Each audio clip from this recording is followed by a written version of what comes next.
السلام علیکم ورحمۃ اللہ وبرکاتہ۔ بسم اللہ الرحمن الرحیم۔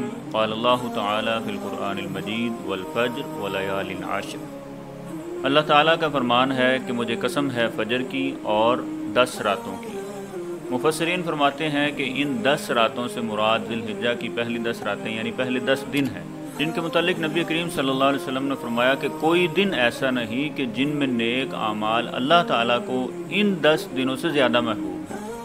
یعنی رب العالمین کو ان 10 دنوں میں کیے گئے اعمال جو ہوتے ہیں لوگوں کے، وہ بہت ہی زیادہ محبوب ہیں، بلکہ باقی سال کے جتنے بھی دن ہیں ان سب سے زیادہ محبوب رب العالمین کو اگر کوئی اعمال ہیں تو ان 10 دنوں کے اندر کیے گئے اعمال ہیں۔ تو لہٰذا ان 10 دنوں کے اندر ہمیں زیادہ سے زیادہ نیک اعمال کرنے چاہیے۔ ان نیک اعمال میں سے سب سے ایک بنیادی چیز ہے کہ جس کے اوپر صحابہ کرام بہت زیادہ عمل کیا کرتے تھے، وہ تھا تکبیرات کا اہتمام کرنا، کہ صحابہ کرام گلی محلوں کے اندر بلند آواز سے تکبیرات کہتے اور ان کو دیکھ کر جو ہے لوگ بھی تکبیرات کہنا شروع ہو جاتے۔ تو یہ عمل ہمیں اپنانا چاہیے کہ ان 10 دنوں کے اندر جو ہے کثرت کے ساتھ تکبیرات کہنی چاہیے، اپنے بچوں کی تربیت کرنی چاہیے، ان کو یاد کروانی چاہیے۔ پھر اسی طرح اور جو بڑے بڑے نیک اعمال ہیں، توبہ اور استغفار اللہ تعالیٰ سے کثرت کے ساتھ کرنی چاہیے، ذکر و اذکار کثرت سے کرنے چاہیے، اور اسی طرح تلاوت قرآن مجید جو ہے ہمیں کثرت سے کرنی چاہیے۔ صدقہ و خیرات جو ہے زیادہ سے زیادہ ان 10 دنوں کے اندر دینا چاہیے، کیونکہ اللہ تعالیٰ کو ان دنوں میں کیے گئے اعمال جو ہیں بہت ہی زیادہ محبوب ہیں۔